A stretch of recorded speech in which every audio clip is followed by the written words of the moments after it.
Il était une fois un monde magique et merveilleux, où les fées, les dragons et les licornes vivaient en harmonie. Dans ce monde, il y avait un jeune garçon nommé Julien, qui avait toujours été fasciné par la magie et les créatures fantastiques. Il passait des heures à lire des livres sur les sorts, les enchantements et les créatures mystiques. Un jour, Julien décida de quitter sa petite ville pour explorer le monde magique. Il se mit en route vers la forêt enchantée, où il avait entendu dire que vivait une fée très puissante. Il marcha pendant des jours et des nuits, traversant des rivières et des montagnes, avant d'arriver finalement à l'entrée de la forêt enchantée. La forêt était magnifique, avec des arbres géants, des ruisseaux cristallins et des animaux sauvages qui gambadaient en liberté. Julien se sentait émerveillé par la beauté de cet endroit. Il marcha pendant des heures à travers la forêt, cherchant la fée dont il avait entendu parler. Finalement, il arriva devant une petite maison en pierre, dissimulée derrière un rideau de lierre. Il s'approcha de la porte et frappa doucement. La porte s'ouvrit et une petite fée sortit. Elle était belle, avec des ailes scintillantes et une robe en soie blanche. « Bonjour, je m'appelle Julien, » dit-il timidement. « Je suis venu chercher votre aide. » La fée sourit et l'invita à entrer dans la maison. Julien était émerveillé par l'intérieur de la maison, avec des étagères pleines de livres de magie, des bocaux remplis d'ingrédients étranges et une table où était posée une baguette magique. La fée, dont le nom était Iris, demanda à Julien pourquoi il avait besoin d'aide. Il expliqua qu'il voulait devenir un grand magicien, capable de sauver des vies et de combattre les forces du mal. Iris sourit et lui dit qu'elle était là pour l'aider. Elle commença à lui enseigner la magie, lui apprenant comment lancer des sorts, invoquer des créatures et manipuler les éléments. Julien était un élève doué, et il apprit rapidement. Au bout de quelques semaines, il était devenu un sorcier accompli. Un jour, Julien apprit qu'une armée de dragons maléfiques se dirigeait vers le royaume voisin, et qu'elle allait attaquer le château. Il décida d'utiliser ses pouvoirs pour aider à sauver le royaume. Il s'envola sur son balai magique, accompagné de son ami le dragon de feu, et arriva au château juste à temps. Les dragons maléfiques étaient déjà en train de bombarder les remparts du château, mais Julien ne se laissa pas décourager. Il se mit à lancer des sorts puissants, invoquant des boules de feu, des éclairs et des tornades. Les dragons maléfiques furent surpris par sa puissance, et commencèrent à reculer.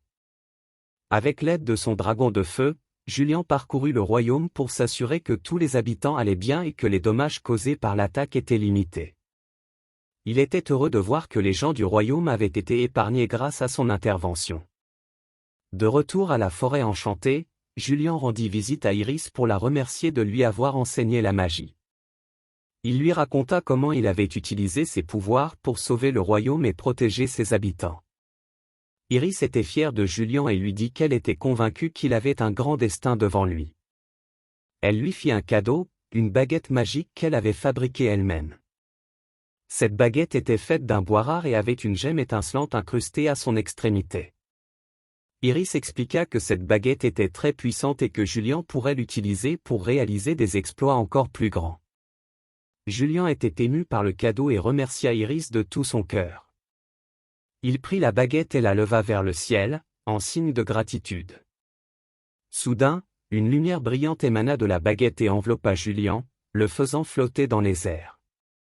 Quand la lumière s'estompa, Julien était devenu un puissant sorcier, doté d'une magie encore plus grande que jamais. Il sourit à Iris et la remercia de nouveau avant de repartir pour de nouvelles aventures. Ainsi, Julien est devenu le plus grand sorcier du monde magique, protégeant les habitants des royaumes voisins des forces du mal. Et même si les défis qu'il devait relever étaient souvent difficiles, il savait qu'il pouvait compter sur ses pouvoirs magiques et sur ses amis pour l'aider à triompher. Julien avait maintenant la réputation d'être le plus grand sorcier du monde magique, mais il savait que cela impliquait de grandes responsabilités. Il devait continuer à protéger les habitants des royaumes voisins et à lutter contre les forces du mal. Un jour, il fut convoqué par le Conseil des sorciers pour discuter d'un problème qui menaçait le monde magique. Une sorcière maléfique avait lancé un sortilège qui rendait les plantes et les arbres malades et les faisait mourir.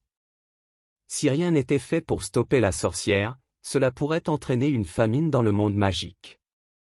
Julien savait qu'il avait besoin d'aide pour lutter contre la sorcière.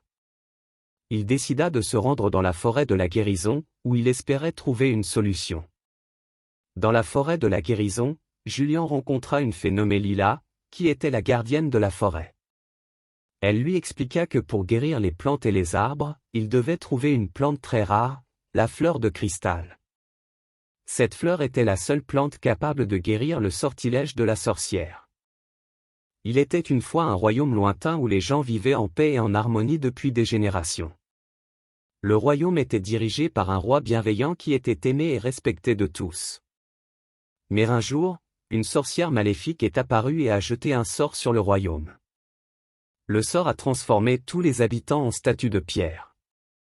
Le roi était désespéré et ne savait pas quoi faire. Il a appelé tous les magiciens et sorciers du royaume pour essayer de lever le sort, mais rien n'a fonctionné. C'est alors qu'un jeune garçon nommé Ethan est apparu.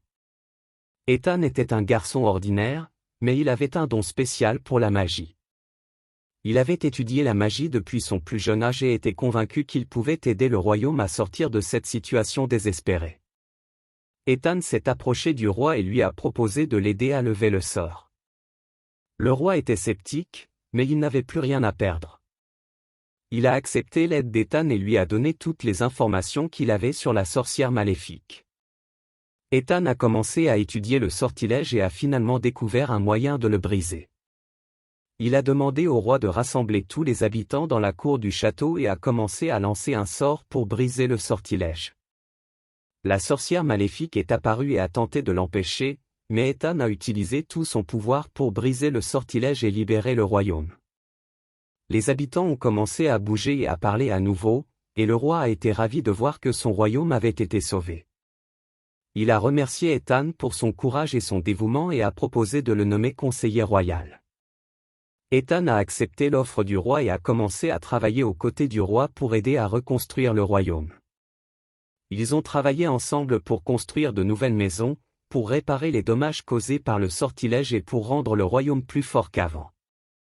Ethan est devenu un héros dans le royaume et a inspiré de nombreux jeunes à étudier la magie et à aider les autres. Le roi a été fier de voir que son royaume avait été sauvé grâce à la bravoure et au dévouement d'un jeune garçon. Il était une fois un petit garçon nommé Thomas qui aimait jouer dans les bois derrière chez lui. Un jour, alors qu'il explorait une partie du bois qu'il n'avait jamais vue auparavant, il a découvert un petit lapin blessé qui gisait sur le sol. Thomas a pris le lapin dans ses bras et l'a emmené chez lui pour le soigner. Il a demandé l'aide de sa mère qui était infirmière et ensemble, ils ont nettoyé et bandé la patte blessée du lapin. Thomas a passé les jours suivants à s'occuper du lapin et à le nourrir jusqu'à ce qu'il guérisse complètement. Une fois que le lapin était rétabli, Thomas a décidé qu'il était temps de le remettre en liberté. Il a emmené le lapin dans le bois et l'a relâché dans un endroit sûr, mais le petit lapin semblait ne pas vouloir partir. Il s'est tenu juste à côté de Thomas et l'a regardé avec des yeux tristes. Thomas a réalisé que le lapin avait peut-être développé un lien émotionnel avec lui pendant qu'il le soignait. Il a décidé de ramener le lapin chez lui et de l'adopter comme animal de compagnie. Le lapin est devenu le meilleur ami de Thomas et ils ont passé de nombreuses journées heureuses ensemble. Thomas a appris beaucoup de choses sur les soins aux animaux et a même décidé de devenir vétérinaire quand il serait plus grand. Plusieurs années plus tard, quand Thomas est devenu vétérinaire, il a créé une clinique vétérinaire et a soigné de nombreux animaux blessés. Il se souvenait toujours de son ami le lapin qui avait changé sa vie et avait inspiré sa passion pour les soins aux animaux.